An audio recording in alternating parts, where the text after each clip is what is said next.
Indo British advanced pain clinic నొప్పి మాయం surgery దూరం ఫర్ అపాయింట్మెంట్స్ 9155515563.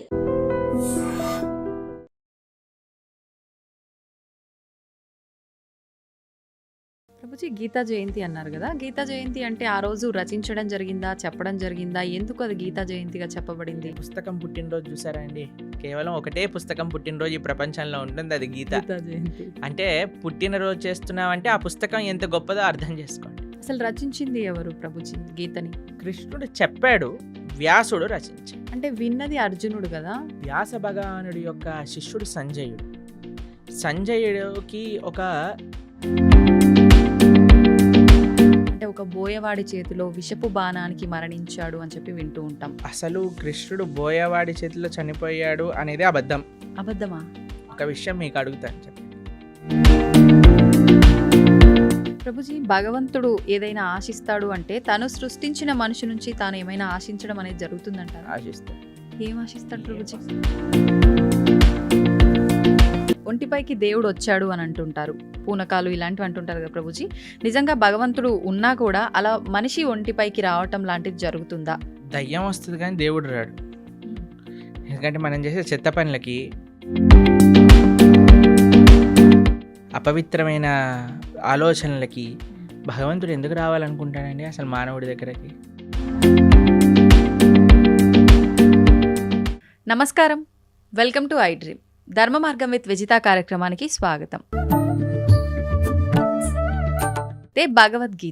భగవద్గీతను మించిన ఒక గొప్ప గ్రంథం అనేది లేదు. భగవద్గీతని గనక మనం పాటిస్తే, ఆచరిస్తే, చదివిన దాన్ని గనక మనం కరెక్ట్గా ఆచరిస్తే మన నిత్య జీవితంలో చాలా మార్పులు వస్తాయి.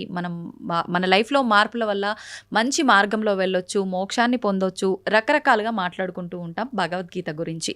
అయితే నిజంగా భగవద్గీతలో ఏముంది, భగవద్గీత వల్ల మనం ఏం నేర్చుకోవచ్చు, ఇలాంటి విషయాలు ఇప్పుడు ప్రభుజీతో మాట్లాడి తెలుసుకుందాం. ప్రస్తుతం మనతో పాటు ఉన్నారు ఇస్కాన్ టెంపుల్ నుంచి ప్రణవానంద ప్రభుజీ గారు. ఇప్పుడు వారితో మాట్లాడి మరిన్ని విషయాలు తెలుసుకుందాం. మనకున్న సందేహాలన్నింటినీ కూడా నివృత్తి చేసుకునే ప్రయత్నం చేద్దాం. హరే కృష్ణ ప్రభుజీ. హరే కృష్ణ ప్రభుజీ, కృష్ణుడి విషయానికి వస్తే కృష్ణం వందే జగద్గురు అనే ఒక మాట ఎక్కువగా వినిపిస్తూ ఉంటుంది. అసలు దీన్ని ఏ విధంగా అర్థం చేసుకోవాలంటారు? కృష్ణుడు జగద్గురువులు గీతాచార్యులై అయ్యారు.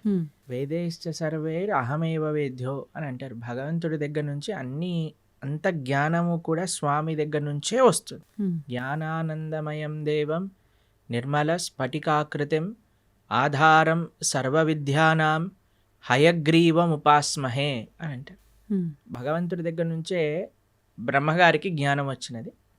బ్రహ్మగారు ఆ జ్ఞానాన్ని అందరికీ అందించారు. కాబట్టి అన్ని పరంపరలు కూడా సాక్షాత్తుగా నారాయణ నుంచే ప్రారంభం అవుతాయి. నారాయణ సమారంభం అని అంటామన్నమాట. కాబట్టి మనకి 5000 సంవత్సరాల క్రితం ఎప్పుడైతే కురుక్షేత్ర యుద్ధం జరిగింది, ధర్మక్షేత్రే కురుక్షేత్రే సమవేతాయుత్సవ మామక పాండవాశ్చైవ కిమకర్వత సంజయ. అయితే కృష్ణుడు ఒక యుద్ధ భూమిని ఎందుకు చూస్ చేసుకున్నారు అని కానీ మనం ప్రశ్నిస్తే చూడండి, ఎప్పుడైనా India Pakistan world cup final last ball 2 runs to win ఉన్నప్పుడు ఎవరు ఏ పని చేస్తున్న వాళ్ళైనా సరే, క్రికెట్ ఇష్టం ఉన్న వాళ్ళైనా సరే, లేని వాళ్ళైనా సరే అందరూ వచ్చి చూస్తారు ఏమవుతుంది ఇప్పుడు. అవునా కాదా చెప్పండి? అవును ప్రభుజీ, కరెక్ట్. అప్పట్లో ఇండియా పాకిస్తాన్ ఎలా ఉండేదో అప్పుడు కౌరవులు పాండవులు అలన్నమాట. మొత్తం ప్రపంచం అంతా వాళ్ళు ఎంత శక్తివంతం అంటే ఏదో ఒక సైడ్ తీసుకోవాల్సి వచ్చింది అందరికి. ఐదర్ కౌరవుల సైడ్ కానీ పాండవుల సైడ్. మొత్తం అన్ని కెమెరాలు, ఫోకస్ లైట్లు అన్ని కురుక్షేత్రం పైనే ఉందన్నమాట. కృష్ణుడు అనుకున్నాడు ఇది కరెక్ట్ టైం చెప్పడానికి, గీత ఉపదేశం చేయడానికి, ఎందుకంటే ఫోకస్ అంతా ఒక దగ్గరకు వచ్చింది కాబట్టి. అప్పుడు గీతాచార్యుడై శ్రీకృష్ణుడు అర్జునుడి యొక్క మాధ్యమంగా ప్రపంచానికి మొత్తం గీతను ఉపదేశం చేశారు. అంటే అక్కడ అర్జునుడితో పాటు అందరూ కూడా విన్నారా? అందరూ వినలేదు, కానీ అర్జునుడి యొక్క మాధ్యమంగా, అంటే అర్జునుడికి చెప్తూ ఇప్పుడు ప్రపంచం అంతా తెలిసిపోయింది కదా. అవును ప్రభుజీ. కాబట్టి అర్జునుడిని మైక్ లాగా మాధ్యమం చేసుకున్నాడు. ప్రపంచం మొత్తం కూడా గీతను ఉపదేశం చేశాడు పరమాత్మ. అయితే ఎందుకు జగద్గురువు అంటారంటే, భగవద్గీత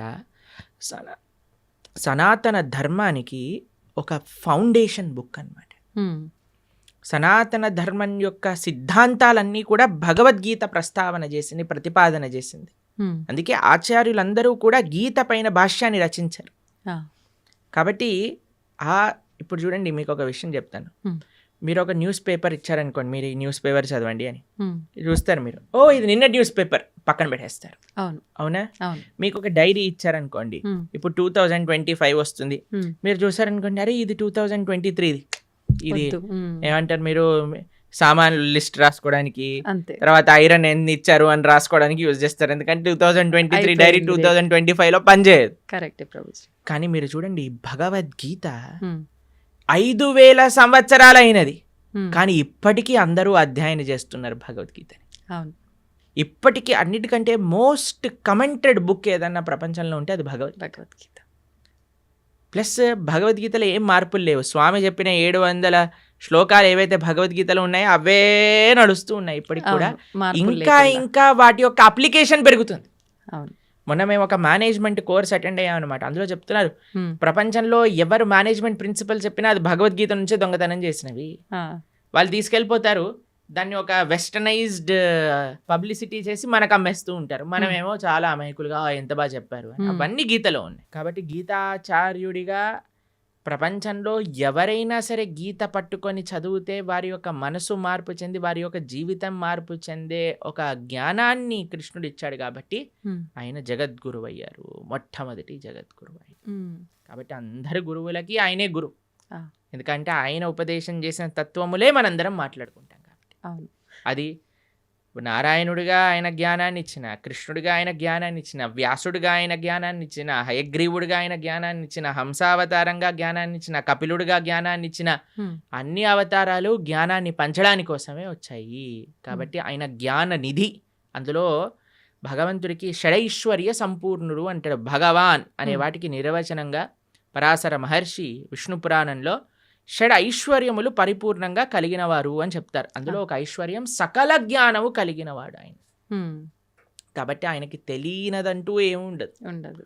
ఆయన ఇచ్చేదే మనకి ధర్మము అని అంట. అందుకే మన శాస్త్రములు ధర్మస్తు సాక్షాత్ భగవత్ ప్రణీతం. భగవంతుడు చెప్పినదే ధర్మము, భగవంతుడు చెప్పిందే గీత. ఆ గీత ఎక్కడ ప్రపంచంలో ఎవరు అధ్యయనం చేసి పాలించినా సరే వాళ్ళు సుఖ సంతోషాలతో ఉంటారు. కృష్ణుడు గీతాచార్యుడై జగద్గురువులై వసుదే వసుతం దేవం కంస చానూర మర్దనం దేవకీ పరమానందం కృష్ణం వందే జగద్గురు. అటువంటి గీతా జయంతి మహోత్సవాన్ని కూడా మనం ఇటీవల చేసుకున్నాం. ఈ నెల రోజులన్నీ మార్గశీర్ష మాసం అంతా చాలా ముఖ్యమైనది. ఎందుకో తెలుసా అండి, కృష్ణుడు గీతలో చెప్పారు ఒక విషయాన్ని, మాసానా మార్గశీర్షోహం అని అన్నారనమాట. కాబట్టి ఈ మార్గశీర్ష మాసం అంతా కూడా గీతను అధ్యయనం చేయటం, గీతని వినటం. మన ప్రణవానంద దాస్ అనే ఛానల్ ఉంటుంది యూట్యూబ్లో. అందులో మనకి ప్లేలిస్ట్లో ఒకసారి మనం 18 అధ్యాయాలకి 18 గంటలు మనం ప్రవచనం అని చెప్పామన్నమాట. అది వినడానికి ప్రయత్నం చేస్తే మనకి గీత ఏం చెప్పాలనుకుంటుంది అనే విషయాలు మొత్తం కూడా మనకు అర్థమవుతాయి. అలా గీతని వినటం, గీతని చదవటం, గీతని 10 మందికి ఇవ్వటం ఈ మార్గశీర్ష మాసంలో చాలా ముఖ్యమైన విధానం అన్నమాట. ప్రభుజీ, గీతా జయంతి అన్నారు కదా, గీతా జయంతి అంటే ఆ రోజు రచించడం జరిగిందా, చెప్పడం జరిగిందా, ఎందుకు అది గీతా జయంతిగా చెప్పబడింది? మీరు ఎప్పుడైనా పుట్టినరోజు, ఒక పుస్తకం పుట్టినరోజు చూసారా అండి? కేవలం ఒకటే పుస్తకం పుట్టినరోజు ఈ ప్రపంచంలో ఉంటుంది, అది గీతా జయంతి. అంటే పుట్టినరోజు చేస్తున్నామంటే ఆ పుస్తకం ఎంత గొప్పదో అర్థం చేసుకోండి. అయితే గీతా జయంతి యొక్క విశేషత ఏంటి అని అంటే, గీత ఆ రోజు శ్రీకృష్ణుడు ఉపదేశం చేశారు అని ఒక విషయం చెప్తారు. లేదు, అమావాస్య రోజు ఉపదేశం చేశారు, సంజయుడు దాన్ని ప్రతిపాదన చేశారు ధృతరాష్ట్రుడికి, అది ఏకాదశి రోజు అని కూడా విషయం చెప్తారు. కానీ గీత ప్రకాశితమైన రోజు ఇది మనం తెలుసుకోవాలి. అర్జునుడికి కృష్ణుడు ఉపదేశం చేసిన రోజు గీతా జయంతి. అసలు రచించింది ఎవరు ప్రభుజీ గీతని? కృష్ణుడు చెప్పాడు, వ్యాసుడు రచించాడు. అంటే విన్నది అర్జునుడు కదా, మళ్ళీ అంటే వ్యాస భగవానుడికి ఇప్పుడు వ్యాస భగవానుడి యొక్క శిష్యుడు సంజయుడు. సంజయుడికి ఒక వరం ఇస్తాడనమాట వేదవ్యాసుడు. నువ్వు ఎక్కడున్న విషయమైనా సరే నీకు కనిపిస్తుంది, నీకు అది అర్థమవుతుంది అని. ఎందుకంటే ధృతరాష్ట్రుడికి చెప్పాలి, మామక పాండవైశ్చైవ కిమ కుర్వత సంజయ్, ఏం చేస్తున్నారు వాళ్ళు అని సంజయుడిని అడిగారు. సంజయుడు ఆ దివ్య దృష్టితో చూశాడు. కృష్ణుడు అర్జునుడికి చెప్పిన విషయాలన్నీ కూడా సంజయుడు ధారణ చేసి ధృతరాష్ట్రుడికి చెప్పాడు. సంజయుడు మాధ్యమంగా వేదవ్యాసుడికి తెలిసి వేదవ్యాసుడు కూడా రచించాడు. కాబట్టి మహాభారతము వేదవ్యాస లిఖితం. Hmm. అందులో కృష్ణుడు ఉపదేశం చేసిన భగవద్గీత మధ్యలో Hmm. పొందపరుచుంది అనమాట. కాబట్టి Hmm. భగవద్గీత అటు శృతి ఇటు స్మృతి, Hmm. అపౌరుషేయము లిఖించబడినది. రెండు కూడా విశేషమైన లక్షణం భగవద్గీతకి. అయితే ఇప్పుడు మనందరం చూస్తున్నది తెలుగులో మనకు కనిపిస్తుంది గీత అనంటే. ముందుగా రచించింది సంస్కృతంలోనేనా ప్రభుజీ? సంస్కృతంలో సంస్కృతంలో ఉన్నప్పుడు అంటే ఎవరంటే వాళ్ళు చదవడానికి అంటే వీలు పడుతుందా? బ్రహ్మాండంగా గీతని ఎవ్వరైనా చదువుకోవచ్చు. చిన్నపిల్లలు, స్త్రీలు, వృద్ధులు, పురుషులు ఎవ్వరైనా సరే Hmm. గీత అధ్యయనం చేసుకోవచ్చు, బ్రహ్మాండంగా చదువుకోవచ్చు. ఇలా ప్రభుపాదుల వారి దయ వల్ల Hmm. ఆయన ఏం చేశారంటే గీత యొక్క యాక్సెసిబిలిటీ ఎలా పెంచారు అని అంటే, Hmm. ఏ లాంగ్వేజ్ సుమారుగా 70 కంటే ఎక్కువ లాంగ్వేజెస్లో శ్రీల ప్రభుపాదుల వారి యొక్క భగవద్గీత ట్రాన్స్లేట్ చేయబడింది. ఆహా. మీకు విషయం చెప్తాను, లాస్ట్ 50 yearsలో 55 కోట్ల గీత పుస్తకాలు వితరణ చేసింది ఇస్కాన్. వామ్మో. చాలా ఎక్కువ 55 సంఖ్యలో. కోట్ల పుస్తకములు Hmm. వితరణ చేశారు ప్రపంచవ్యాప్తంగా. Okay okay. అది గొప్ప విషయం అన్నమాట. Hmm. కాబట్టి అలా మనం ఈ గీత వితర అనేది చాలా ముఖ్యమైన సేవ. కాబట్టి మీరు ఏ లాంగ్వేజ్లో శ్రీల ప్రభుపాదుల వారి భగవద్గీత యథాతథం అని మీరు టైప్ చేశారనుకోండి, మీకు ఈజీగా లభించేస్తుంది. దాన్ని చక్కగా మనం చదువుకోవటమే. అది తెలుగులో అంటే తెలుగులో, ఇంగ్లీష్లో అంటే ఇంగ్లీష్లో, హిందీలో అంటే హిందీలో, అన్నిట్లో ఉంది. Hmm. ఇప్పుడు గీతని అంటే దానం చేయొచ్చా ప్రభుజీ? ఎవరికి దానం చేయొచ్చు అంటారు ఒకవేళ అంటే దానం మన ఇంట్లో చేయాలంటే? ఉండే పుస్తకాన్ని దానం చేసేయకూడదు. మన ఇంట్లో ఉండే పుస్తకాన్ని మనం చదువుకుంటూ ఇంకో చదువుకోవాలి. పుస్తకాన్ని తీసి దానం చేయొచ్చు. ఇప్పుడు చూడండి, ఆ, అందరికీ ఒక క్రేజ్ పెరిగిపోయింది ఈ మధ్యలో రిటర్న్ గిఫ్ట్స్ అని. ఆ, సరే, మీరు అవును, ఏ అవును. చిన్న ఫంక్షన్ చేసినా సరే రిటర్న్ గిఫ్ట్ రిటర్న్ ఇవ్వాలి. గిఫ్ట్. ఇప్పుడు వచ్చే గిఫ్ట్ కంటే వెళ్ళే గిఫ్ట్ ఇంకా ఈ ప్రెస్టీజియస్ గా ఉండాలి అని ఆలోచిస్తూ అవును. ఉంటారు. పెళ్లిల్లో ఉండే వాళ్ళందరూ ఆలోచిస్తుంటారు ఏం ఇవ్వాలి, ఏం చేయాలని. మీరు ఏ వస్తువు ఇచ్చినా సరే ఇదేంటి, ఇది అందరు ఇస్తున్నారు, ఇదెందుకు, దీనికంటే ఎక్కువ తీయచ్చు కదా, అన్ని కంప్లైంట్స్ వస్తూ ఉంటాయి. ఎవరు సాటిస్ఫై చేయలేం. అవును. నా పర్సనల్ సజెషన్ ఏంటి అంటే, సనాతన ధర్మంలో ఉండే వాళ్ళు ఎవరైతే వివాహం చేసుకుంటారో రిటర్న్ గిఫ్ట్గా అందరికి ఒక గీతా పుస్తకాన్ని ఇవ్వండి. మంచి సలహా ప్రభుజీ.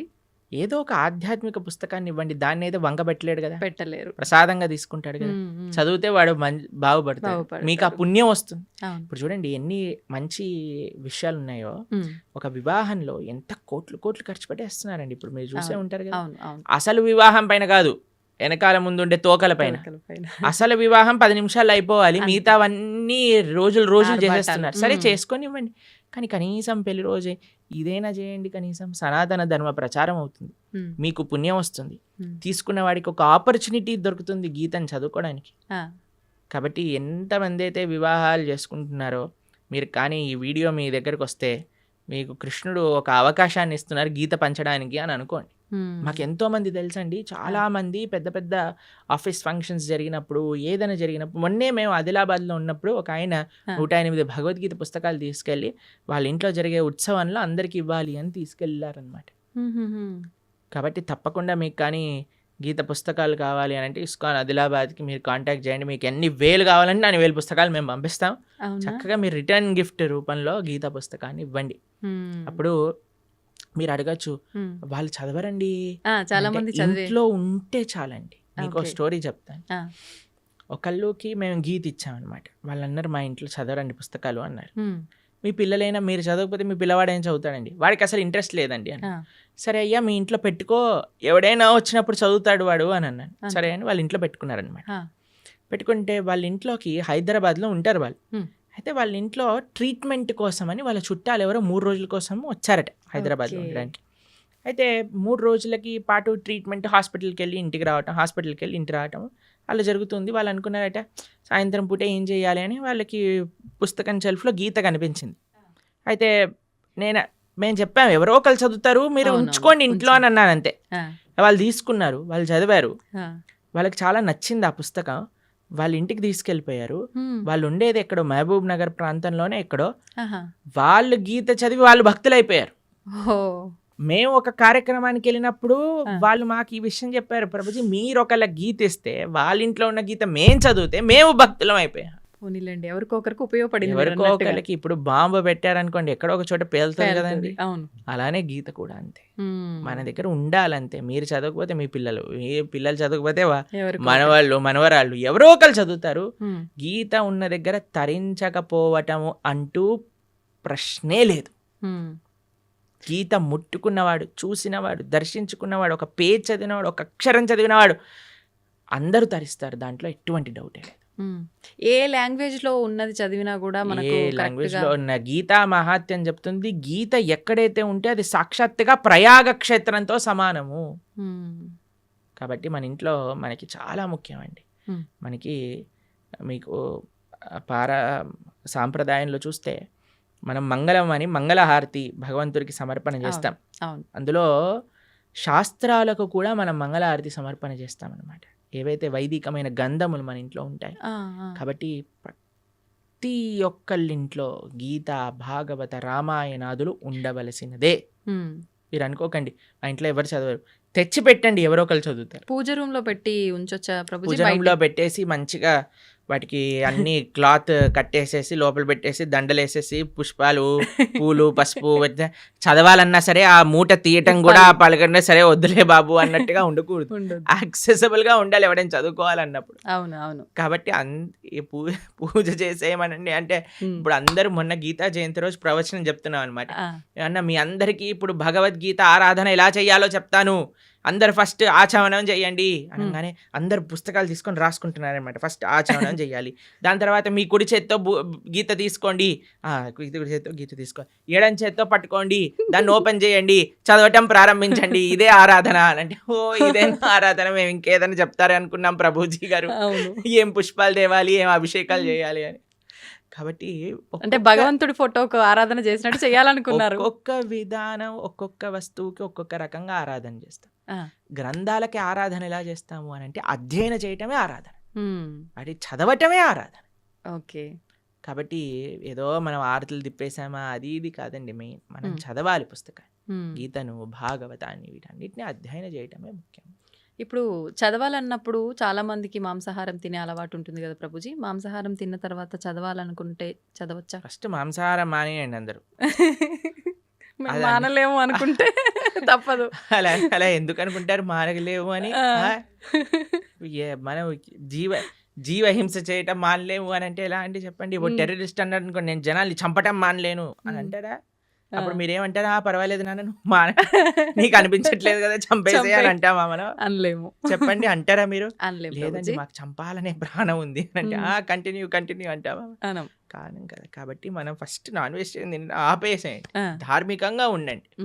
లేదండి మేము ఎంత చెప్పినా మేము మారము అన్న వాళ్ళు పర్వాలేదు, గీత చదవటం ప్రారంభం చేయండి, ఆ గీత యొక్క అనుగ్రహం చేత మానేస్తాం. ఓకే. కాబట్టి మీకు ఒక విషయం చెప్తాను, ఎందుకు మానేయమంటున్నాం అంటే ఇప్పుడు గీత చదివినప్పుడు అది వంటికి ఎక్కాలి కూడా కదండి. అవును. ఇప్పుడు డాక్టర్ గారి దగ్గరికి వెళ్తారు, డాక్టర్ గారి దగ్గరికి వెళ్ళినప్పుడు డాక్టర్ ఏం చేస్తారు, మీకు ఈ మెడిసిన్ వేసుకోండి అని ఇస్తారు. దాంతోపాటు ఇవి తినకూడదు అని ఒక లిస్ట్ ఇస్తారు మనకి. అవును ప్రభుజీ. డాక్టర్ ఏమంటాడంటే ఇవి తినటం ఆపేస్తేనే నీకు ఈ మెడిసిన్ పనిచేస్తుంది. అవునా కదా చెప్పండి. ఇప్పుడు మీరు నాకు అడిగారు అనుకోండి, ప్రభుజీ మెడిసిన్ మెయినా ఇవి ఆపేయటం మెయినా అని నేను మిమ్మల్ని అడిగాడు అనుకోండి, మీరు ఏం చెప్తారండి? మెడిసినే మెయిన్ అని చెప్తా నేను. మెడిసినే మెయినా, ఆపటం మెయిన్ కాదు కదా? కాదు, దాని బదులు ఇంకో ఫుడ్ తినొచ్చు, కానీ మెడిసిన్ ఆపితే అది తగ్గదు కదా ప్రభుజీ. నేను అడిగే ప్రశ్న ఏంటి అంటే, ఇప్పుడు ఈ మెడిసిన్ మెయిన్ అనుకున్నాం అనుకోండి, ఈ మెడిసిన్ వేసుకుంటూ డాక్టర్ తినద్దు అన్న విషయాలు కూడా తింటూ ఉన్నాం అనుకోండి, మనకి మెడిసిన్ శరీరం పైన పనిచేస్తుందా? పనిచేయదు. రెండు మెయినే కదా. ఎంత మెడిసిన్ మెయినో అంతే పథ్యం కూడా మెయిన్. అవునా కదా? అలానే ఎంత మనం గీత చదవటం ముఖ్యమో అంతగా ఏవైతే గీత వద్దు అని అంటుందో వాటిని దూరంగా పెట్టడం కూడా ముఖ్యమే.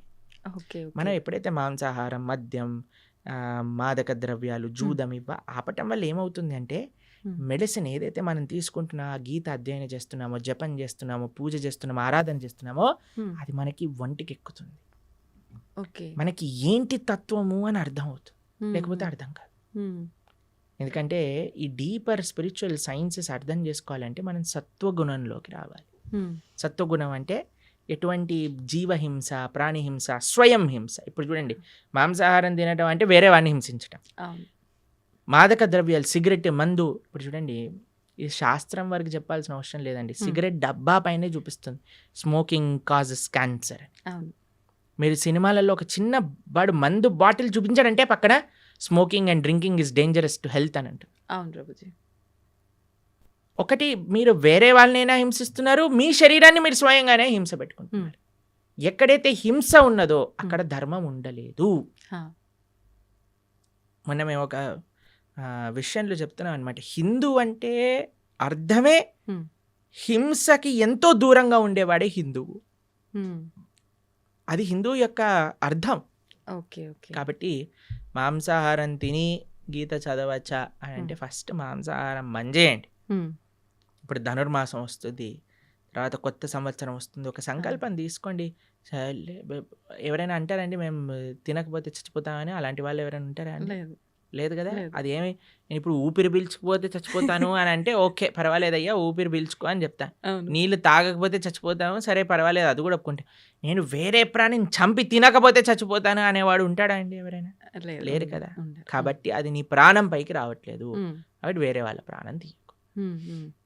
కాబట్టి మనం ఒక సంకల్పం తీసుకుందాం, మంచిగా ధార్మికంగా ఉండడానికి ప్రయత్నం చేద్దాం. ఎందుకు మీ ఈ విషయాలు చెప్తున్నానంటే, ఒకళ్ళు ఇటీవల మాకు చెప్పారు, ఒక కంపెనీలో పనిచేసే 250 మంది ఎంప్లాయీస్ మన వీడియోస్ వల్ల మాంసాహారాన్ని మానేసిన వాళ్ళు ఉన్నారు. కాబట్టి అందుకేసమే మనం మళ్ళీ చెప్తున్నాం, ఎందుకంటే జనాలకి పాపం తెలియదు. ఇప్పుడు ఉండే ప్రవచనకర్తలు కూడా ఎలా తయారయ్యారంటే, ఏం తిన్నా పర్వాలేదు, మీరేం చేసినా పర్వాలేదు, అన్నీ వీటికి వాటికి సంబంధం లేదు, అది ఇది అంటున్నారు. కానీ అలాంటి వాళ్ళు ఉన్నప్పుడు మనకి ధర్మం ఏంటో తెలిసినప్పుడు మనం కరెక్ట్గా చెప్పాలి కదా, అది మన కర్తవ్యం కదండి. కాబట్టి అందుకోసం చెప్తున్నాం. కాబట్టి మంచిగా ధార్మికంగా ఉండండి, మంచి భగవంతుడి యొక్క కృప పొందే విధంగా ఉండాలి. కాబట్టి గీత చదవండి. గీత చదివిన విషయాలు ఎప్పుడైతే మనం అర్థం చేసుకుంటామో అప్పుడు మన చెడలవాట్లన్నీ కూడా ఒకదాని తర్వాత ఒకటి పోతాయి, దాంట్లో ఎటువంటి సందేహం లేదు. ప్రభుజీ, ఇప్పుడు ఆహార నియమాలు అయితే పాటించాలి ఆధ్యాత్మికంగా మనం ఉన్నప్పుడు, మన ధర్మ ప్రకారంగా శాస్త్రంలో ఏం చెప్పబడిందో అని అన్నారు.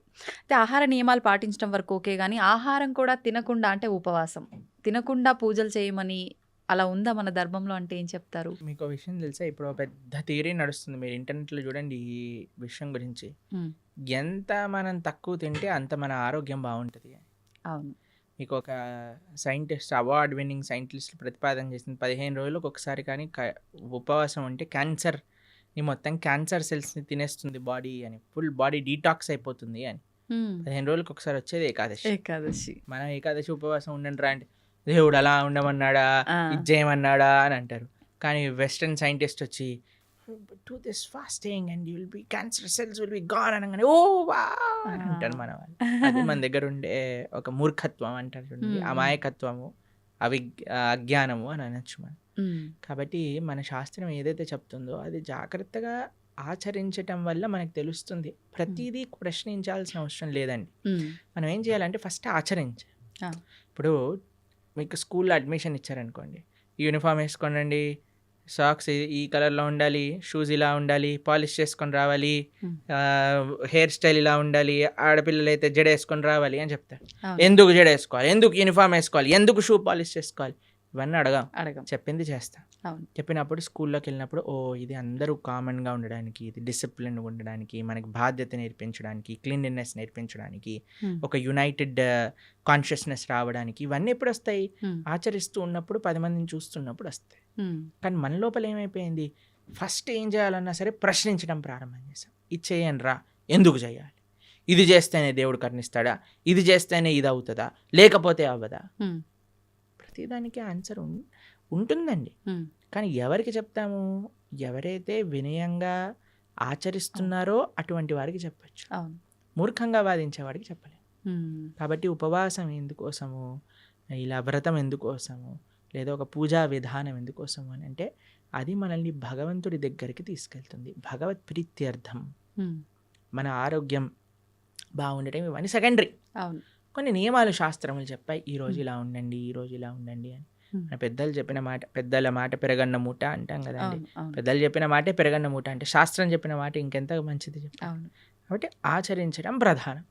ఒకసారి ఆచరించడం ప్రారంభం చేస్తే మనకి ఎవరిని అడగకుండా తెలిసిపోతుంది ఎందుకు చేయమన్నారు ఏంటి, ఆ బెనిఫిట్స్ మనమే చూస్తాం. ఇప్పుడు ఒక ఆహార నియమాన్ని చెప్పామనుకోండి, దాన్ని ఆచరిస్తూ ఉన్నప్పుడు కన్సిస్టెంట్గా మనకు తెలుస్తుంది, అరే మన జీవితం ఎలా మారింది, మన క్లారిటీ ఆఫ్ మైండ్, థాట్, మన జీవన శైలి, మనం మాట్లాడే విధానం, మన ఆలోచనలు, మన స్ట్రెస్, మన డిప్రెషన్, మన యాంగర్ అవన్నీ ఎట్లా తగ్గుతుంది? ఉమ్, లేదు నాకు ప్రూవ్ చేయి తర్వాత మానేస్తానంటే ఎలా చెప్పండి? అవును, కాదు కదా. కాదు. ఇప్పుడు నువ్వు ఇప్పుడు ఇంజనీరింగ్ కాలేజ్లో ఒకటి జాయిన్ అవుతున్నాడు, ఉమ్, నాకు జాబ్ ఇస్తేనే నేను జాయిన్ అవుతా అంటాడా? అన్నారు. నువ్వు జాయిన్ అవ్వు, నువ్వు చదువు, అవును, అప్పుడు నీకు జాబ్ వస్తుంది. వస్తుంది. అంతే కదా. ఫస్ట్ నాకు ప్లేస్మెంట్ ఇవ్వు తర్వాత జాయిన్ అవుతానంటే ఎలా అండి? అవును. ఫస్ట్ నువ్వు జాయిన్ అవ్వు, ప్రాసెస్ని ఫాలో అవ్వు, అప్పుడు మొత్తాన్ని క్లియర్గా వస్తుంది. అయితే ప్రభుజీ నాదొక చిన్న డౌట్, అంటే ఇలా ఆలోచించడానికి కారణం ఇది అయి ఉంటుందేమో అని. కొన్ని అంటే ఇప్పుడు సైంటిఫిక్గా ప్రూవ్ చేసిన తర్వాత మీరు చెప్పినట్టుగా నమ్ముతున్నారు అంటే అది మనకి ఎప్పుడో ఉంది శాస్త్రాల్లో. కానీ మన శాస్త్రాలు పురాణాల విషయానికి వస్తే కొన్ని వేల లక్షల సంవత్సరాల క్రింద నుంచి ఉన్నవి అని చెప్తారు. కానీ అంటే ప్రతిదానికి కూడా ఒక నిర్దిష్టమైన అంటే ఇది టైము, ఇప్పుడు రచించారు లేకపోతే ఇప్పుడు రాశారు, ఇప్పటి నుంచి ఉంది అని నిర్దిష్టమైన ఒక సమయం లేదు. అందుకని చెప్పి దీన్ని ఎలా ఒక మూఢనమ్మకం. నిర్దిష్టమైన సమయం ఉంటుందండి? ఎందుకంటే దానికి నిర్దిష్టమైన సమయమే లేదు, అనాదిగా వస్తుంది. భగవంతుడు ఉన్నప్పటి నుంచి జ్ఞానం ఉన్నది. హ్మ్. భగవంతుడు బ్రహ్మకు ఉపదేశం చేశారు వేదాలు. Yeah. ఎప్పుడని ఎలా చెప్తాం? ఆది అని అంటాం. అవును, ఆదికి టైం ఇన్ఫినిటీకి ఎప్పుడు అయిపోతుంది? ఇన్ఫినిటీ చెప్పండి అంటే ఎలా అంటాం? చెప్పలేం. అలానే ఒక స్టార్టింగ్ పాయింట్ అంటూ లేదండి. హ్మ్. కొన్ని విషయాలకు చెప్పొచ్చు. భగవద్గీత 5,000 సంవత్సరాలు అయింది. అవును. ఎందుకంటే కృష్ణుడు ఆవిర్భావం అప్పుడైంది. ఆ. కృష్ణుడు 125 సంవత్సరాలు ఉన్నప్పుడు అర్జునుడికి భగవద్గీత ఉపదేశం చేశారు. ద్వాపర యుగం అయిపోయింది, కలియుగం స్టార్ట్ అయిపోయింది. కాబట్టి సుమారుగా ఇన్ని సంవత్సరాలు. ఇప్పుడు కృష్ణుడు పుట్టినరోజు ఏదైతే కృష్ణాష్టమి చేసుకుంటారో అప్పుడు రాస్తారు 5,000 ఇన్నో సంవత్సర జన్మాష్టమి అని. కొన్ని మనకి నిర్దేశం ఉంది. కానీ అపౌరుషేయమైన వేదములకు ఎలా చెప్తాను చెప్పండి మనం? హ్మ్. వ్యాసుల వారు 5,000 సంవత్సరాల క్రితం వేద విభజనను చేశారు. అన్ని ఎంతో పైలప్గా ఉన్న వేదాలన్నింటినీ 4 కేటగిరీస్గా చేసి చక్కగా ఈజీగా అండర్స్టాండ్ అయ్యే విధంగా మనకు అందించారు. హ్మ్. కాబట్టి దానికి ఒక లెక్క ఉంది. ఓకే. కాబట్టి అన్నిటినీ, అందుకే ఇందాక అన్నట్టుగా హ్మ్. మనము ఇప్పుడు టీచర్ ఇక్కడ అమెరికా ఉంది అని మనం మ్యాప్లో చూపించేసింది అనుకోండి, ఆ, వెళ్ళొచ్చాక నమ్మం కదండి. అమెరికా ఉంది అంటే అమెరికా ఉంది. నమ్మేస్తాం. హ్మ్. అవి ఇప్పుడు ఎగ్జామ్ పేపర్లో ఈ కాంటినెంట్ ఏంటి, అమెరికా రాసిస్తాం. అవును, కానీ టీచర్ని అడగమను ఏంటి అడగ. ప్రూఫ్ చూపించమని. అవును. కాబట్టి శాస్త్రాన్ని మనం యథాతథంగా ఫస్ట్ మనం కొద్దిగా నమ్మకాన్ని ఇన్వెస్ట్ చేసినప్పుడు హ్మ్. ఆ నమ్మకం బట్టి మనకి ఆ శాస్త్రం అనేది ప్రస్ఫుటితం అవుతుంది, హ్మ్. మన మనసులో గోచరం అవుతుంది, మనకి విషయాలు తెలుస్తూ ఉంటాయి. హా. దానికి భాగవతోత్తముల యొక్క సాంగత్యం, సద్వైష్ణవ ఆచార్యుల యొక్క సాంగత్యం, గురువుల యొక్క సాంగత్యం, పరంపరాగతమైన గురు పరంపర యొక్క సాంగత్యం ఎప్పుడైతే దొరుకుతుందో అప్పుడు మన మిగతా విషయాలన్నీ కూడా మనకు తెలుస్తాయి. ప్రభుజీ గీతని ఉపనిషత్తు అని అంటుంటారు. ఎందుకని ఉపనిషత్తు అంటారు? ఉపనిషత్తులో ఉండే జ్ఞానం అంతా కూడా గీతలో ఉన్నది. హ్మ్. ఇప్పుడు చూడండి, మీరు పాలు తీసుకున్నారనుకోండి, ఓ 10 లీటర్ల పాలు తీసుకున్నారు. హ్మ్. దాన్ని బాగా మీరు వేడి చేస్తూ ఉన్నారనుకోండి, కొద్దిసేపు అయ్యాక ఎర్రగా మారుతాయి. అవును. దాని తర్వాత ఇంకా చాలా కండెన్స్ అయిపోతుంది. దాన్ని రబడీ అంటారు. హ్మ్. తెలుసా? మీరు రబడీ తిన్నారా ఎప్పుడైనా? రబడీ చాలా కండెన్స్ అయిపోయింది అనుకోండి, ఖోవా అయిపోతుంది. ఆ, ఆ. ఖోవాతో బిల్లలు చేశారనుకోండి, చాలా అద్భుతంగా ఉంటుంది. ఖోవా బిల్లలు తిన్నారా అవును, ఎప్పుడైనా? తిన్నాను. చూడండి, ఇంత పాలు హ్మ్. కండెన్స్ అయ్యి రబడీ అయ్యి, రబడీ కండెన్స్ అయితే కోవా బిల్లలు కోవా. అయ్యాను అనుకోండి, ఎంత స్వీట్గా ఉంటుంది. అవును. అలా శాస్త్రములు ఎన్నో ఉన్నాయి. వాటి యొక్క సారాంశం ఉపనిషత్తులు. హ్మ్. ఉపనిషత్తుల యొక్క సారాంశం గీత. ఓకే. సర్వోపనిషదో గావో దోగ్ధా గోపాలనందన. హ్మ్. అన్ని ఉపనిషత్తులు కూడా సర్వోపనిషదో గావు, హ్మ్. అన్ని ఉపనిషత్తులు కలిపి ఒక ఆవు అనుకుంటే, దుగ్ధా గోపాలనందన, ఆ ఆవు యొక్క పాలు ప్రీతికి హ్మ్. పార్థో వత్సః అంటే అర్జునుడు ఒక దూడగా చేసుకొని హ్మ్. మన కోసం అందించిన పాలే గీత. గీతామృతం మహత్ అని. హ్మ్. అటువంటి గీతామృతం ఏదైతే భగవద్గీత ఉందో అది అన్ని ఉపనిషత్తుల యొక్క సారాంశమే కాబట్టి అది ఉపనిషత్, గీతోపనిషత్ అని మనం అంటాం. ప్రభుజీ ఇప్పుడు విష్ణువు అవతారాల్లోకెల్లా, అన్ని అవతారాల్లోకెల్లా కృష్ణుడి ఒక్క అవతారానికి మాత్రమే అంటే ఒక బోయవాడి చేతిలో విషపు బాణానికి మరణించాడు అని చెప్పి వింటూ ఉంటాం. ఎందుకని ఇలా డిసైడ్ చేయబడింది అంటారు? ఎలా సాధ్యపడింది అలా? అసలు కృష్ణుడు బోయవాడి చేతిలో చనిపోయాడు అనేది అబద్ధం. అబద్ధమా? మరి ఒక విషయం మీకు అడుగుతాను చెప్పి. చిన్నపిల్లవాడు 6 రోజులు 8 రోజులు అంత వయసున్న పిల్లవాడికి పూతన అని ఒక పెద్ద రాక్షసి వచ్చింది. ఒకసారి మీరు వినే ఉంటారు కృష్ణుడి యొక్క కథలో. విన్నారా పూతన రాక్షసి? విన్నా. 21 మైళ్ళు ఉండేది ఆ రాక్షసి.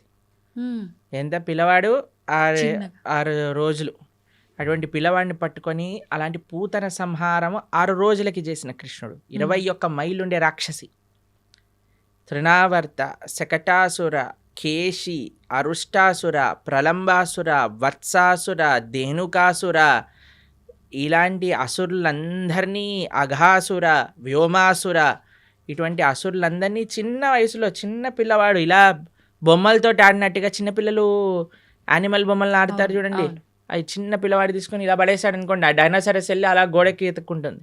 అలా చిన్నపిల్లలు ఇంత దేవతలందరూ, బ్రహ్మాది దేవతలందరూ వణికిపోయి అసురులందరూ చిన్నపిల్లవాడిగా కృష్ణుడు సంహరించేశాడు. కాళీయ అనే విషపూరితమైన సర్పం పైన నృత్యం చేసి కాళీయుడిని తరింపజేశాడు ఆయన. కస్యానుభావో నదేవ విద్మహే తవాంగ్రిరేణు స్పర్శాధికార. కాళీయుడిని అనుగ్రహించిన కృష్ణుడు ఒకసారి మొత్తం కారు చిచ్చు మొత్తం అరణ్యంలో అంతా మంట పెట్టుకుంటే అనేసరికి మొత్తం మంట అంతా ఆయన లోపలికి వెళ్ళిపోయింది. గోవర్ధనగిరి 21 మైలు ఇప్పుడు మనం చూస్తున్నాం. బృందావనంలో ఆనాటికి ఎంతో ఉండేది. గోవర్ధనుడికి ఒక శాపం ఉంది, రోజు ఆవగిందంతా తక్కువైపోతావు అని. అందుకోసం ఇప్పుడు చూస్తే కృషించిపోయింది. కానీ కృష్ణుడు ఉన్నప్పుడు ఇంకా మహిమాన్వితంగా ఉండేది. అటువంటి పర్వతాన్ని 7 రోజులు 7 రాత్రులు చిటికని వేలిపైన, ఎడమ చేతి చిటికని వేలిపైన పట్టుకున్న కృష్ణుడు ప్రవాసన అనే ఒక పర్వతం ఉండేదండి. ఒక పెద్ద మౌంటైన్ పై నుంచి లాంగ్ జంప్ చేస్తాడు ఆయన. లాంగ్ జంప్ చేసినప్పుడు సేఫ్ ల్యాండింగ్ అవుతుంది ఆయనకి. మీకు ఇంకో విషయం చెప్తాను, యమలోకానికి వెళ్ళి వాళ్ళ గురువు గారి యొక్క శిష్యుడిని పట్టుకొని వస్తాడు కృష్ణుడు. అటువంటి శిష్యుడికి ఎప్పుడైతే కృష్ణుడు వెళ్ళి యమలోకంలో శంఖం పూరించాడో యమధర్మరాజు పరిగెత్తుకుంటూ వచ్చి, అయ్యా నీకేం కావాలో చెప్పు అనగానే, మా గురువు గారి శిష్యుని వదిలేసి అనగానే తీసుకొచ్చి, అయ్యా తీసుకోండి, నువ్వే ప్రపంచానికి సొత్తు, నువ్వేం కావాలన్నా ఇస్తాను అని యమధర్మరాజు ఇచ్చేసి. అటువంటి కృష్ణుడికి ఒక బోయవాడు బాణాన్ని పాదాలకు, మీరు ఒకసారి ఆలోచన చేయండి, ఒక పాదానికి ఒక ఫీట్కి ఎవరికైనా బుల్లెట్ తగిలింది అనుకోండి, చనిపోతాడా? చనిపోరు. కాకపోతే కాలు మన సీరియళ్లలో పాయింట్ బ్లాక్ లో బుల్లెట్ పోయినా సరే వాడు నెక్స్ట్ మినిట్ వాళ్ళ భార్య ప్రార్థన చేయగానే లేచి నించుంటాడు. అలాంటిది పరమాత్మ, భగవంతుడైన శ్రీకృష్ణ పరమాత్మ కాలికి ఒక బాణం తలిగితే చనిపోతారు అని అంటే ఎలా మనం నమ్మగలుగుతాం చెప్పండి? ఎటువంటి స్వామి. మీకు ఒక విషయం చెప్తాను, అందుకే శాస్త్రాన్ని చదవాలి. ఇన్స్టాగ్రామ్ రీళ్ళు అవి ఇవి చూడకూడదు. భాగవతం ఏం చెప్తుంది అంటే, కృష్ణుడు అలా ఒక పెద్ద చెట్టు కింద శంఖచక్ర గదా పద్మములతో ఇలా విశ్రమించి ఉన్నాడు. దూరం నుంచి ఒక బోయవాడు చూశాడు కృష్ణుడిని. కృష్ణుడి యొక్క పాదము ఆయనకి ఒక జింక చెవిలా కనిపించింది అన్నమాట. అయితే దూరం నుంచి ఆయన బాణం వేశాడు. ఆ బాణం వచ్చి కృష్ణుడికి తలిగింది. తర్వాత ఆ బోయవాడు వచ్చాడు. ఇప్పుడు బాణం వేసాక చూస్తాడు కదండి, గురి తలిగిందా, ప్రాణం చూసుకోవచ్చు అని కృష్ణుడి దగ్గరికి వస్తాడు. ఓ కృష్ణ పరమాత్మ సాక్షాత్తుగా కృష్ణుడు అని దర్శిస్తాడు. 3 ప్రదక్షిణలు చేస్తాడు కృష్ణుడికి. కృష్ణుడు అంటే, అయ్యా నీకు మోక్షాన్ని ఇచ్చేస్తున్నాను అని, నువ్వు నా విరమణ చేసే నేను లీలలో, నా అంతర్ధానం అయ్యే లీలలో నువ్వు కూడా నీ యొక్క కాంట్రిబ్యూషన్ ఇచ్చావు కాబట్టి నీకు మోక్షాన్ని షూట్ చేసిన వాడేమో మోక్షానికి ఇచ్చేసాడు ఆయన, ఈయనేమో శరీరాన్ని విడిచిపెట్టేశారంటే ఎంత విచిత్రం చూడండి. దాని తర్వాత ఏదో ఆ బాణం అలానే ఉంది. స్వామి అన్నీ ఇంకా అవతార పరిసమాప్తి చెయ్యాలి అని అనుకునే సమయంలో దేవతలందరూ, వారి కోసం కదండి కృష్ణుడు ఆవిర్భవించింది, అందరు దేవతలు వచ్చి పైనుంచి పుష్పవృష్టి కురిపిస్తున్నారనమాట. తండ్రి నా కోసం నువ్వు అవతరించావు, కృతజ్ఞతలు కృతజ్ఞతలు అని అందరూ కృష్ణుని స్తోత్రం చేస్తుంటే, కృష్ణో స్వదాగోపకతే ధర్మ జ్ఞానాభి సహ, కృష్ణుడు శరీరాన్ని వదిలేసి ఇక్కడ ఏదో తర్వాత ఆయన ఆత్మ పైకి వెళ్ళిపోయింది అలాంటిది ఏం ఉండదండి. ఆయన స్వయంగా శరీరం పూర్తి శ్రీకృష్ణ పరమాత్మ, ఆయనకి ఆత్మ వేరు శరీరం వేరు కాదండి. కృష్ణుడు మనలాగా జీవుడు పంచభౌతికమైన దేహం కాదండి. జన్మ కర్మచ మే దివ్యం. ఆయన జన్మ దివ్యం, ఆయన కర్మ దివ్యం, ఆయన శరీరం దివ్యం. ఆయన ఎలా అయితే ఆ చెట్టు కింద కూర్చున్నారో అలానే శరీరంగా ఆయన యొక్క ధామానికి చేరుకున్నారు కృష్ణ పరమాత్మ. ఎప్పుడు ఆయన అవతార పరిసమాప్తి చెయ్యాలి ఆయన ఆ సంకల్పం చేసేసుకున్నప్పుడు. కాబట్టి ఆ బోయవాడి చేతితో చనిపోయాడు అనేది పెద్ద అబద్ధం. ఇప్పుడు ఇక్కడ అంటే ఈయనకు మోక్షం కల్పించడం కోసమే ఆ బాణం తగలడమా ప్రభుజీ, లేదంటే రాముడు వాలిని చెట్టు చాటు నుంచి చంపటము ఇదంతా? ఎందుకంటే వాలి చనిపోయే ముందు రాముడికి క్షమాపణ అడిగి అయ్యా నువ్వు చేసింది ధర్మమే అని వాళ్ళ కుమారుడిని రాముడికి సరెండర్ చేయించి వెళ్ళిపోతాడు. కాబట్టి భగవంతుడికి మనలాగా every action as equal and opposite reaction లాంటి ఉండదు. స్వామి దగ్గర పనిచేయమండి. ఓకే, కానీ ప్రతి స్వామికి ఒక్కరు కర్మ ఉండదు. అదే అదే ఉదాహరణగా అంటున్నా కదా, తీసుకుంటారు. మనకి మనం WhatsApp university, Instagram college, Facebook tuitions ఇవన్నీ తీసుకుంటాం కాబట్టి మనం ఇలా తయారయ్యాం. కానీ శాస్త్రంగా అర్థం చేసుకోవాలి మనం. కావున కృష్ణుడికి భగవంతుడికి పుట్టుక ఉండదు, భగవంతుడికి మరణం ఉండదు. ప్రభుజీ, ఇప్పుడు మనకున్న 4 యుగాల్లో ప్రస్తుతం కలియుగంలో ఉన్నాము. అయితే కలి ప్రభావం వల్ల రకరకాల పాపాలు పెరిగిపోతున్నాయి. అది కలి ధర్మం అంటుంటారు. మరి ఈ కలియుగంలో మన అంటే తప్పు ఒప్పులని, మన కర్మలని తప్పించుకునే శక్తి మనకు ఉందంటారా? కలో దోష నిదేరాజన్ అస్తి ఏకోన్ మహాన్ గుణాన్ కీర్తనాతేవ కృష్ణస్య ముక్త సంగపరం రజేత్ అని మన శాస్త్రం చెప్తుంది. కలియుగంలో మీరు చెప్పినట్టుగా దోషాల నిధి. ఇంకా మీకు విషయం చెప్పినండి, కలియుగం స్టార్టే అవ్వలేదు.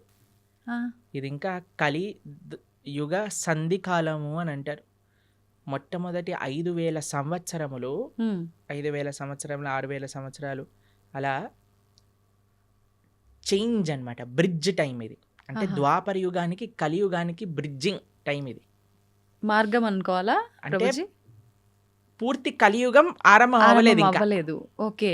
ఈ 5-10 ఇయర్స్ 5,000 ఇయర్స్ సంధి కాలము అని అంటారు అనమాట దాన్ని. కాబట్టి ఇంకా కలియుగం ప్రారంభం అవ్వకముందే కలియుగం ఇలా అన్యాయం ఘోరం అంటున్నారు. ఇంకా కలియుగం ప్రారంభమయ్యాక ఇలా ఉంటుంది చెప్పండి. ఇంకా ఘోరాలు ఎక్కువ. అప్పుడైతే ఇంకా మీరు భక్తి చేయాలన్నా, ధర్మం చేయాలన్నా మీకు ఎవడు ఐ డ్రీమ్స్ టీవీలో కృష్ణుడి గురించి మాట్లాడేవాడు ఉండడు. మొత్తం ఎంటర్టైన్మెంటే ఉంటుంది. ఓకే. కాబట్టి ఇప్పుడే మనకి వస్తుంది, కాబట్టి ఇప్పుడే మనం సీరియస్గా తీసుకొని ఇప్పుడే మనం జపం చేసుకోవటం, గీత చదువుకోవటం. ఎందుకంటే మళ్ళీ అనుకోవచ్చు మళ్ళీ వచ్చే జన్మలో చూద్దాం. వచ్చే జన్మలో నువ్వు చూడొచ్చు, కానీ నీకు చెప్పేవాడు ఎవడు ఉంటాడు కదా. అవును, అవును. కలియుగం ముందుకు వెళ్తూ ఉంటే ధర్మం మెల్లమెల్లగా తగ్గిపోతూ ఉంటుంది. కాబట్టి ఆ ధర్మం మనకి ఈ మానవ జన్మ ఇప్పుడు వచ్చింది, ఇప్పుడు మనకి మంచి విషయాలు తెలుస్తున్నాయంటే ఈ క్షణం మనం మంచి మార్గంలోకి వెళ్ళవలసింది. ప్రభుజీ, మీరు అసలు కలియుగం ప్రారంభమే అవ్వలేదు, ఇది సంధికాలం అంటున్నారు. కానీ ఈ మధ్య జరిగిన ప్రారంభమైనది కానీ పూర్తిగా కలి ప్రభావం లేదు ఇప్పుడు ఇంకా. ఓకే. కానీ చాలా మంది అసలు కలియుగం యుగాంతమే జరగబోతోంది అని చెప్పి ఇప్పుడు వచ్చిన భూకంపాలు, ఈ ప్రళయాలను చూసి అంటున్నారు కదా. టైం ఉంది, ఇప్పుడే లేదు, ఇంకా చాలా టైం ఉంది. ఇంకా 4 లక్షల పైన సంవత్సరాలు ఉంది కలియుగం అయిపోయేసరికి. దాంట్లో ఏమి ఇది లేదు, చాలా అన్యాయాలు పెరిగిపోతున్నాయి. ఇందాక మనం అన్నట్టుగా కలో దోష నిదే రాజన్, దోషములతో కూడుకున్నది కలియుగం. కానీ ఇందులో ఒక గొప్ప విషయం ఏంటి అంటే కీర్తనాదేవ కృష్ణస్య, భగవంతుడి యొక్క కీర్తన, భగవంతుడి యొక్క నామ జపం చేయటం చేత మనిషి తరించిపోతాడు. మిగతా యుగములలో తరించడం చాలా కష్టం, కలియుగంలో చాలా సులభం తరించడం. కేవలం భగవంతుడి యొక్క నామం హరే కృష్ణ కృష్ణ కృష్ణ హరే హరే, హరే రామ రామ రామ హరే హరే ఇది షోడశాక్షరనామ్నాం కలికల్మషనాశనం నాతరపరతరోపాయ సర్వవేదేషు దృశ్యతి. హరిర్నామ హరిర్నామేవ కేవలం కలోర్నాస్తైవ నాస్తైవ గతిరన్యదా. ఇది శాస్త్రం చెప్పింది. ఈ కలియుగంలో తరించడానికి ఇంకొక మార్గం లేదు, హరినామమే మనకి శరణు. యదాప్నోతి తదాప్నోతి కలౌ సంకీర్త కేశవం అని అంటారు. మిగతా యుగములలో చేసే దాన తప కర్మ క్రియలు అన్నిటి యొక్క ఫలితము కూడా కలియుగంలో కేవలం భగవన్నామం జపం చేయటం చేత వచ్చేస్తాయి. యదాప్నోతి తదాప్నోతి కలౌ సంకీర్త కేశవం. ఆ కృష్ణుడి యొక్క నామస్మరణ అన్నిటికంటే గొప్పది. కాబట్టి ఎన్ని రకాల ఆపదలు మనకున్నాయన్నా, ఎన్ని రకాల డిస్ట్రాక్షన్స్ ఉన్నాయన్నా, ఎవరైతే భగవన్ నామాన్ని పట్టుకుంటాడో వాడికి ఎటువంటి తిరుగు లేనే లేదు. ప్రభుజీ, భగవంతుడు ఏదైనా ఆశిస్తాడు అంటే తను సృష్టించిన మనిషి నుంచి తాను ఏమైనా ఆశించడం అనేది జరుగుతుందంటారా? ఆశిస్తాడు. ఏం ఆశిస్తాడు? ఏ వస్తువుని ఆశించడు, మనస్సుని ఆశిస్తాడు. భగవంతుడికి ఏమీ అవసరం లేదు. భగవాన్ ఆయన అంటారు ఏది భగవంతుడికి అవసరం లేదు, మనస్సు భగవంతుడికి అవసరం. ఈ ప్రపంచంలో ఉండే వాళ్ళకి ఏంటి, మన డబ్బులు అవసరం, మన అందం అవసరం, మన పలుకుబడి అవసరం, మన వస్తువులు అవసరం, మన ఇల్లు అవసరం. కానీ ఎవరినైనా మీరు అన్నారనుకోండి, మేము ఇప్పటి నుంచి మీరు ఇంట్లోకి వెళ్ళి చెప్పారనుకోండి, నేను వంట చేయను, జాబ్కి వెళ్ళను, ఏమీ చేయను, కానీ 24 గంటలు మీ గురించే ఆలోచిస్తూ ఉంటాను, నిన్నే ప్రేమిస్తూ ఉంటాను అని అంటే ఏమంటారు మీ ఇంట్లో వాళ్ళు? చాలా బ్రహ్మాండం అమ్మా అంటారా? అనరు. ఏమంటారు? పిచ్చి పట్టింది, దీనికేదో అయింది అంటారా? ఆ.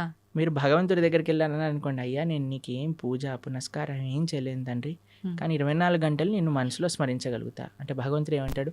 నువ్వే నాకు కావాలి అంటాడు. ఎందుకంటే ఈ ప్రపంచంలో ఉండే వాళ్ళందరికీ వస్తువులు అవసరం, భగవంతుడికి మనస్సు అవసరం. మనం ఏం చేస్తున్నా? ఆ మనస్సు కూడా ఈ ప్రపంచంలో ఉండే వాళ్ళకి ఇస్తున్నాం. కాబట్టి మనము ఈ ప్రపంచంలో ఉండేటప్పుడు మన బాధ్యతలు నిర్వర్తిస్తూ మన మనసుని భగవంతుడికి ఇవ్వాలి. అట్లా అని చెప్పి భగవంతుడికి నాకు ఏది వద్దని చెప్పి ముందు కూర్చొని ధ్యానం చేస్తే బ్రతకలేం కదా ప్రభుజీ, అన్ని కావాలి అలా బ్రతకమని చెప్పాడా కృష్ణుడు? భగవద్గీతలో అర్జునుడు అదే అన్నాడు, నేను వెళ్ళిపోతాను, సన్యాసం తీసుకుంటాను. కృష్ణుడు అన్నాడు, మా మనుస్మర యుద్ధ చ, నన్ను గుర్తుపెట్టుకుంటూ యుద్ధం చేయాలి నీ కర్తవ్యము అని అన్నాడు. కాబట్టి మనం మన బాధ్యతలను నిర్వర్తిస్తూ భగవంతుణ్ణి గుర్తుపెట్టుకోవాలి, భగవంతుణ్ణి స్మరిస్తూ చెయ్యాలి. ఇది తత్వం. మనం నిత్యం ఎన్నో రకాల మాటలు మాట్లాడుతుంటాం, ఉదయం లేచిన దగ్గర నుంచి పడుకునే వరకు. ఈ మాట్లాడే మాటలు సత్యమే పలకాలి, అబద్ధాలు ఆడకూడదు అని చెప్పి అంటుంటారు. కానీ చాలామంది అబద్ధాలు ఆడుతూ ఉంటారు. అయితే భగవంతుడికే తప్పలేదు అబద్ధాలు ఆడటం, మానవ మాత్రం మనకెంత, కురుక్షేత్ర యుద్ధంలో శ్రీకృష్ణుడు అంతటి వాడే అబద్ధాలు చెప్పాడు అని చెప్పి కొంతమంది అంటుంటే విన్నాను. నిజంగా కృష్ణుడు అబద్ధం ఆడా? అబద్ధం ఆడటానికి వీళ్ళు ఒక సాకుగా అది తీసుకుంటున్నారా అంటే ఏం చెప్పారు? అబద్ధం అంటే నిర్వచనం ఏంటో తెలుసా అండి? భగవంతుడు ఏదైతే చెప్పాడో దానికి విరుద్ధంగా చెప్పటమే అబద్ధం చెప్పటము అని అర్థం. ఓకే. భగవంతుడు ఏదైనా మాట్లాడాడు అంటే అది అబద్ధం అవ్వదు. ఆయన సత్యం, ఆయన స్వరూపమే సత్యం. అవును. భగవంతుడి కంటే పెద్ద సత్యం ఇంకొకటి లేదు. ఆ సత్యం అబద్ధం ఆడినా సత్యమే అవుతుంది. కాబట్టి భగవంతుడు ధర్మస్తు సాక్షాత్ భగవత్ ప్రణీతం. భగవంతుడు ఏం చెప్తాడో అది ధర్మం అవుతుంది. భగవంతుడు మనకి అపరెంట్గా అబద్ధం ఆడాడు అనన్నా సరే ధర్మ సంరక్షణ కోసము, లోక పరిపాలన కోసము అంటాడు. కానీ మనలాగా మన స్వార్థం కోసం మన తప్పులు పక్కన పెట్టుకోవడానికి అనరండి. ఒక వ్యక్తి ఎందుకు అబద్ధం ఆడతాడు? వాడు చేసిన తప్పుని ఇది చేసుకోవడానికి, కప్పిపుచ్చుకోవడానికి. కానీ భగవంతుడు అలా చేయలేదండి. భగవంతుడు ఏదన్నా చేశాడు అని అంటే దాని వెనకాల ఎంతో రీజన్ ఉంటుంది. అంతేగాని నేను కూడా భగవంతుడు ఆడాను కదా అని నేను కూడా చేశాను అనుకోండి, పులిని చూసి నక్క వాత పెట్టుకున్నట్టు అవుతుంది. కాబట్టి మన వాళ్ళకి అన్ని చెడు పనులను సమర్థించుకోవడానికి భగవంతుడి పైన బాణాలు వేసేవాళ్ళు ఫస్ట్ అసలు భగవత్ తత్వం అంటే ఏంటో అర్థం చేసుకోవాలి. ఇప్పుడు చూడండి, మీరు ఒక సిగ్నల్ దగ్గర నించున్నారు అనుకోండి, మీ దగ్గర సిగ్నల్ దగ్గర ఉన్నారు, మీకు రెడ్ లైట్ పడింది, ఆగారు. ఒక సీఎం చీఫ్ మినిస్టర్ కాన్వాయ్ పోతుంది, ఆయన జుమ్ జుమ్ జుమ్ జుమ్ అని కార్లు వెళ్ళిపోతాయి.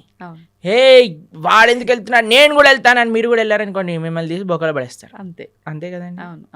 కాబట్టి ఒక్కొక్కళ్ళకి ఒక్కొక్క పద్ధతి ఉంటుంది, ఒక్కొక్కళ్ళకి ఒక్కొక్క నియమం ఉంటుంది.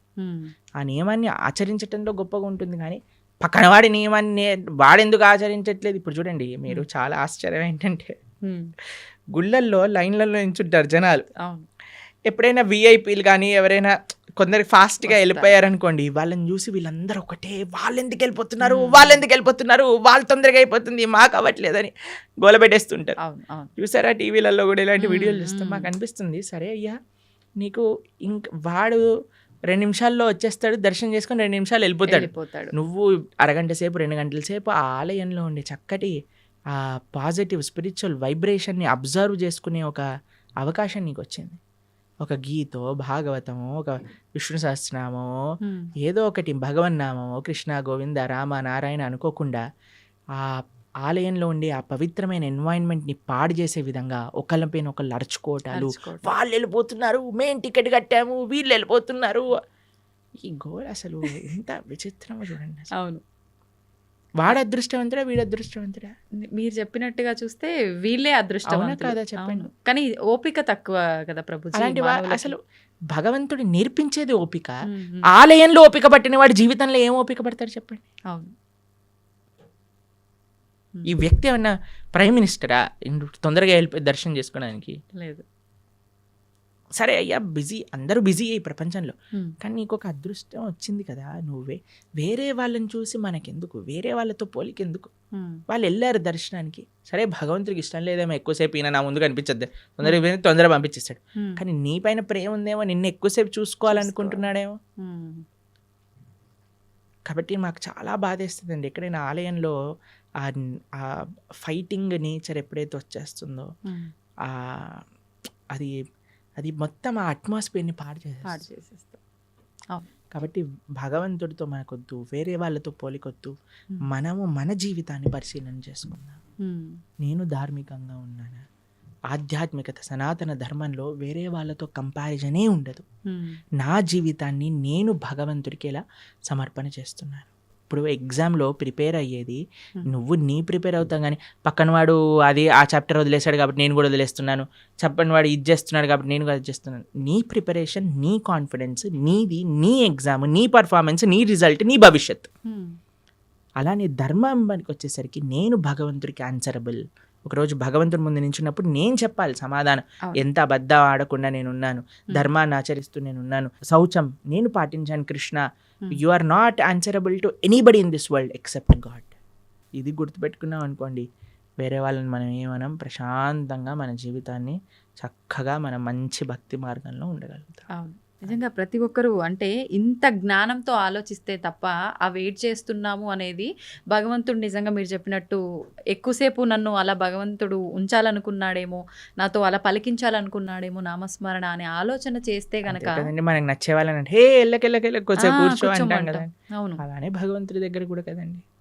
భావన అండి, మనసులో ఏదైనా భావన ప్రధానం. భావన మంచిగా ఉన్నవాడికి జీవితం అంతా బాగా కనిపిస్తుంది. ఆ భావన లేనివాడు జీవితంలో ఎక్కడ చూసినా సరే వాడు తప్పునే ఎత్తుకుతాడు. అవును, కాబట్టి భగవద్గీత చదవటం వల్ల ఏమవుతుంది అంటే మన భావన శుద్ధీకరణ జరుగుతుంది. వీ కెన్ థింక్ పాజిటివ్లీ, జీవితాన్ని ఒక కరెక్ట్ పర్స్పెక్టివ్లో మనం చూడగలుగుతాం. ప్రభుజీ, దేవుడు ఉన్నాడు అంటే దయ్యం ఉంది అని అంటారు. నిజంగా దయ్యాలు ఉన్నాయా? ఒంటిపైకి దేవుడు వచ్చాడు అని అంటుంటారు, పూనకాలు ఇలాంటివి అంటుంటారు కదా ప్రభుజీ. నిజంగా భగవంతుడు ఉన్నా కూడా అలా మనిషి ఒంటిపైకి రావటం లాంటిది జరుగుతుందా? దయ్యం నిజంగా దేవుడు ఉన్నాడు కాబట్టి దయ్యం కూడా ఉంది నమ్మాలా, లేదంటే ఇది మూఢనమ్మకమా? దయ్యం వస్తుంది కానీ దేవుడు రాడు. ఎందుకంటే మనం చేసే చెత్త పనులకి, మన శరీరంలో ఉండే ఆ అపవిత్రమైన ఆలోచనలకి భగవంతుడు ఎందుకు రావాలనుకుంటాడండి అసలు మానవుడి దగ్గరకి? అంటే మన ఆచరణ గొప్పదా, మన మాట గొప్పదా, మన సాధన గొప్పదా? మన దగ్గరికి ఎందుకు రావాలనుకుంటాడు చెప్పండి పరమాత్మ? భగవంతుడు రావాలి అనుకుంటే ఆయన శ్రీ విగ్రహ రూపంలో మాట్లాడతాడు, లేదా తన యొక్క భక్తుల మాధ్యమంగా మాట్లాడతారు. అంతేకాని భగవంతుడు వచ్చేసి అని ఊగేసి ఏవేవో చేసేసి ఇవంతా ఏంటంటే ఒక భావన, ఒక ట్రాన్స్, నాకు ఇది వచ్చేసింది అని అనుకుంటున్నారు. కాబట్టి చాలా మంది అడుగుతారు ప్రభుజీ అది నిజమా అబద్ధమా? వాళ్ళకి నిజం, నీకు అబద్ధం. వాళ్ళకి నిజం, మనకు అబద్ధం. ఓకే, ఎందుకంటే వాళ్ళు అలా నమ్ముతున్నారు నాకు వచ్చింది అని, కాబట్టి వాళ్ళకి నిజమే. ఓకే, నీకు నిజమా? కాదు, మనకు అబద్ధం. ఎందుకంటే దేవుడు రాడు, దేవుడు మనిషి పైకి రానే రాడు. He has many other better positions to come. Okay, కాబట్టి ఎవరికైతే మాకు దేవుడు వచ్చేసాడు అని అంటారో జస్ట్ మీకు నిజం అండి, నాట్ డినయింగ్ ఇట్. నీకు నిజం, ఎందుకంటే నీ మానసిక స్థితి అలా నీకు చెప్తుంది, కానీ వేరే వాళ్ళు నమ్మవలసిన అవసరం లేదు. మరి దయ్యం పరిస్థితి ప్రభుజీ? దయ్యం వస్తుంది ఎందుకంటే చేసేవన్నీ రాక్షస పనులు కదా. వేరే వాళ్ళని హింసించటం, వేరే వాళ్ళని మాట్లాడటం, అపవిత్రంగా జీవించటం. కాబట్టి దయ్యం రావడానికి చాలా అనుకూలమైన పనులు చేస్తున్నా, దైవం రావడానికి అనుకూలమైన పనులు చేస్తున్నావా అనేది ప్రశ్నార్థం.